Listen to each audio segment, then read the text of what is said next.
Happy Saturday. If it's Saturday, because nobody can tell what day it is anymore because we have been quarantining. It is on it, on everything. And if you know something about me, you know that I dabble in a little bit of everything. But today I will be cooking and I am going to show you all how I make oxtails. So oxtails are a recipe that is near and dear to me. I've been cooking since I was like 6 or 7 years old. I got a lot poured into me from all of my aunties and grannies and cousins, and they just taught me so much. So when I cook something like oxtails, it takes me back to my childhood, and it just is comforting and just yummy and delicious. So I'm gonna show you everything I do, from seasoning to marinating to searing to cooking them low and slow to devouring them. So not as hard as you think. I hope you enjoy. So let's get started. But the first thing I want to say is oxtails are not as hard to make as everybody thinks they are. If you do them right, take your time with them, they can come out just amazing. The main thing that you want to do is really focus on seasoning, getting good flavor in there. Do not rush them. I am actually a little bit disappointed because normally I marinate for 36 hours. And at this point, these are going to be marinating for about 18 hours. So that's half of the time that I like for them to marinate. But 36 hours is usually really good. So just to let you know, as you can see, it's not a whole lot of ingredients, so it doesn't take a lot. I have red wine, some Worcestershire sauce. I have some garlic and some spices here, my oxtails. That's it. The only other thing that I grab is some olive oil, but we can get that a little bit later. So just another little tidbit. These right here, I live for. They're just plastic bags. I use them for marinating my meats. If you don't like to touch meat, it's very easy to open up your package, dump them down in that bag, dump the seasoning right in the bag, and then you can just like tighten it up, throw it in the refrigerator, let it marinate without all that touching it. So let me just show you these oxtails I got from Whole Foods. And I have a little secret. I actually tend to go to Whole Foods for oxtails because, believe it or not, they're always cheaper than anywhere else, because people tending to go to Whole Foods aren't your average oxtail cooking Southern people. So they're always marked down. So these were cheaper than my local grocery store. So beautiful, beautiful oxtails. I have 2 packages of them. They're both identical. I try to get the same size so that when they cook evenly and they'll all be done around the same time. So I'm just going to take a second, get them out of the packaging, give them a good rinse, and then we'll start seasoning them. Okay, so now you can see my oxtails are in my bowl. I just gave them a quick rinse, pat them dry, and now I'm going to go ahead and start seasoning them. So, I chose today to use a Cabernet. This was like not expensive at all. I think I paid $8 for it, and I just got it from the grocery store. I just took a look at it. It looked good, and I thought to myself, I'd drink this, so, you know, I'll cook with it. I never buy wine to cook with that I wouldn't drink. So sometimes people will get stuck in buying a red wine from the, like red cooking wine. And it's really disgusting. Like, I never drink that, so I don't want to cook with it. So I love that I can pour a glass of that and use the rest of it for marinade. So I'm literally just going to jump right in. What I'll show you is that this is my seasoning mix. And I couldn't quite show everything I put in there.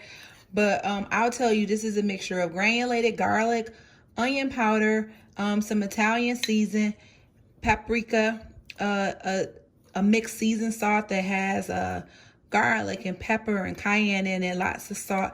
So it's a good amount of seasoning. So I'm actually just gonna like take this and I just put it like all over the oxtails. Gonna add some Worcestershire sauce. This I don't know, like I always tend to add it to my beef dishes. Feel like it just give it like a little bit of sweetness. It's got molasses in it, a little bit of flavor. I love Worcestershire sauce. Now, my wine. I almost wish I had a glass to pour, but you could open this up before. So I'm just going to pour a generous amount of that Cabernet right over them. I used, I'm actually going to use close to a half a bottle. Okay. Garlic. Cannot go wrong with garlic. and olive oil just to bring it all together.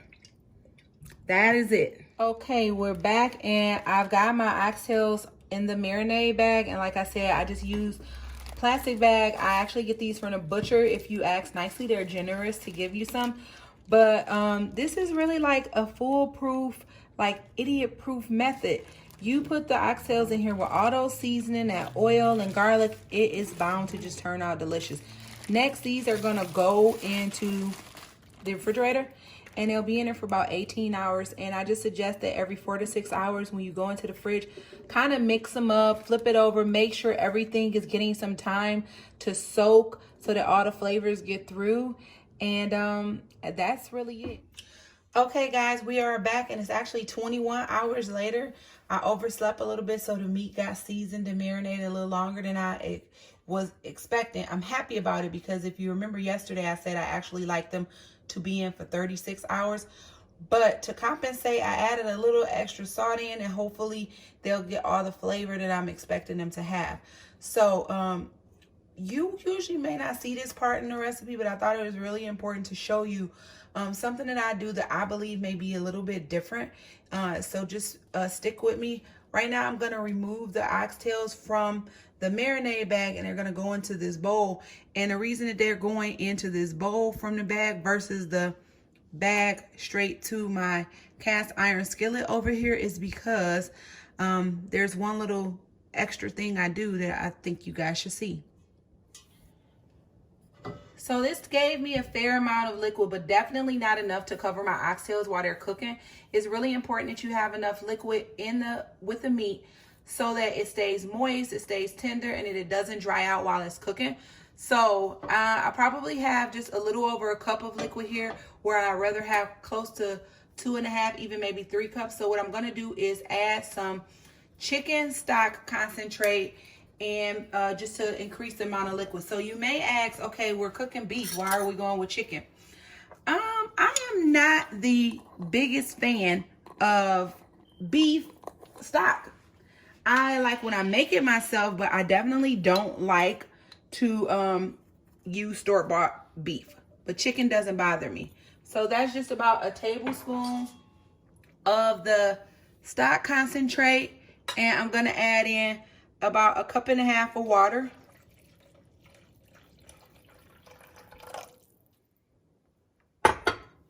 And I'm just gonna let that come to a boil. And once that comes to a boil, I'll let it cool a little bit. And this is gonna be my liquid that goes right over the top of the oxtail. So, like I said, this is raw, but once it boils, it'll cook out all that bacteria, impurities from raw meat, and we'll be able to use it to go over the top of the meat. Okay, so now I'm gonna start searing my oxtails. I like to use a cast iron skillet. I can't find my larger one, so we're gonna have to do this in batches. But when you sear meat, it basically seals in the flavor, seals in the moisture, and it's a great way to start off cooking your meats. So I'm just gonna put a few oxtails down in the skillet. I'll probably do 4 at a time, because what I don't want is a lot of liquid to build up in the bottom of the pan, and then it begins to cook, more so searing. Okay, so we're on the last batch of the oxtails. They've got like the most beautiful color to them. They got a nice crust on them, and they've seared well. I'm just making sure that each side is equally seared. That'll help lock in all of the flavor and all of the moisture. If you look here, you can just see like that crust is developed. It is just beautiful. So once these are done, I'm just going to place them in the pan with the rest of them that have already been seared. And then we're going to get them into the oven and move on to what's next. Okay, so my oxtails are all done searing. I have them all in my dish. I couldn't have even planned this if I wanted to, that they fit so perfectly in there.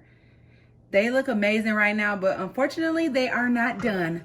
While they have a nice sear on them, they are still good and raw in the inside, and they need to go in the oven and cook. So at this point, you can choose to cook them in the oven. You can choose to put them in a crock pot. I'm old school, and I'm okay with just taking my time with it. And I'm home, so it's safe, that I'm gonna just cover these in aluminum foil and put them in my oven. My oven has been preheating at 225. Very, very low temperature. Some of you have probably never cooked at a temp that low, but I promise you that I have played around with this a few times, and I've gone anywhere between 300 to 325. Even did them once at 250, and I found that at 225 for about 6 to 8 hours, so we'll say 7 hours, they just come out amazing. They fall off the bone. They're so tender, they literally melt in your mouth. So over here is that marinade that I boiled to cook out the impurities. That's gonna be my liquid, and the onions go on top.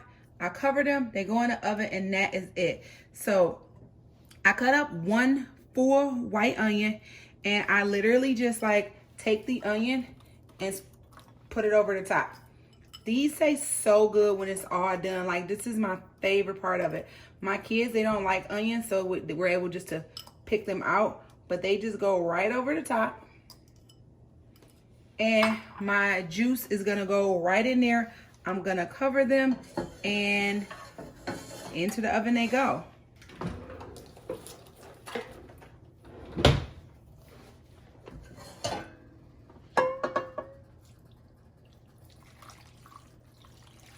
All that liquidy goodness is gonna keep them moist.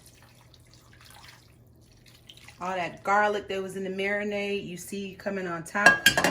If you get in there, you can really see all of that garlic. Remember when we marinated yesterday, I put a lot of garlic, so that's all there.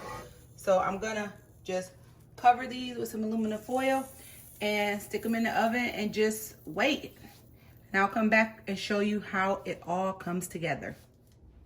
Okay, so my oxtails are in the oven. I actually ended up putting them on for 8 hours. Yes, so 8 hours is gonna take a while for them to cook. My family's gonna be so impatient because in about an hour or two, you're really gonna smell that oxtail cooking through the house, and everybody's gonna be asking, Mom, when is it done? But for you to just be able to indulge and enjoy amazing food, sometimes you have to just be patient. So in the meantime, I'll prepare my sides, which I'm gonna do a braised kale and cabbage with sweet peppers and onion.